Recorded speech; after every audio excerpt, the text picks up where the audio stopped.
গাজার যুদ্ধ ক্রমেই ছড়িয়ে পড়ছে মধ্যপ্রাচ্য জুড়ে। ২৪ ঘন্টারও কম সময়ের ব্যবধানে হামাস প্রধান ইসমাইল হানিয়া ও হিজবুল্লাহর শীর্ষ কমান্ডার ফুয়াদ শকরের মৃত্যুতে ফুঁসছে মধ্যপ্রাচ্যের অনেক দেশ। ইসরায়েলের বিরুদ্ধে প্রতিশোধের আগুনে জ্বলছে ফিলিস্তিনি সশস্ত্র সংগঠন হামাস সহ তুর্কি ও ইরান। তুর্কির ইস্তাম্বুলে রাস্তায় নেমেছে হাজার হাজার ফিলিস্তিনিপন্থী বিক্ষোভকারী। হানিয়ার ছবি, ব্যানার ও পতাকা হাতে বিক্ষোভ সমাবেশ করেন তারা। ইসরায়েলকে কঠোর শাস্তির আওতায় আনার দাবি জানায় বিক্ষোভকারীরা। হত্যাকাণ্ডের নিন্দা জানিয়ে তুর্কির প্রেসিডেন্ট এরদোয়ান বলেন, হানিয়াকে হত্যা করে ফিলিস্তিনিদের দমানো যাবে না। Bir heniye öldürülürse binlerce heniye doğar. Bizim inancımız bu şekilde ve Filistinliler arkasına Amerika gücünü aldı, Batı'nın gücünü aldı. Müslümanların da artık buna karşı birleşmesi gerekir. Ülkelerin aziyetini gösteren bir durum. Oysa ki 5 tane İslam ülkesi bir birleşse, her birisi 10 tane gemi veya 10 tane uçak binirse.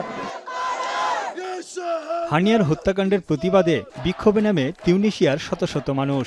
এ সময় তারা ফিলিস্তিনের পতাকা হাতে Israel বিরোধী slogan দিতে থাকে। এদিকে হিজবুল্লাহর শীর্ষ কমান্ডার ফুয়াদ শকর ও হামাস নেতা হানিয়ার মৃত্যুতে বিক্ষোভ হয়েছে লেবাননে। তাদের অভিযোগ, এই দুই নেতার হত্যাকাণ্ডের পেছনে ইসরায়েলের হাত আছে। হামাসের দাবি, ইসরায়েল রাষ্ট্রের কট্টর সমর্থক জায়ানবাদীরা হানিয়ার হত্যাকাণ্ডের সঙ্গে জড়িত।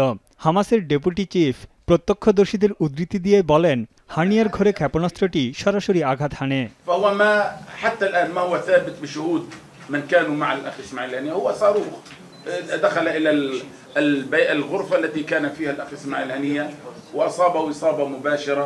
সবার অভিযোগের তীর ইসরায়েলের দিকে। ইসরায়েল সরকারের মুখপাত্র জানান, হানিয়ার হত্যাকাণ্ডের সঙ্গে তারা জড়িত নয়।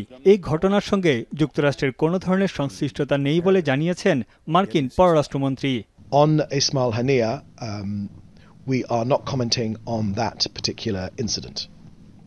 Israel will continue to operate against Hezbollah aggression. We will use all means necessary to restore security.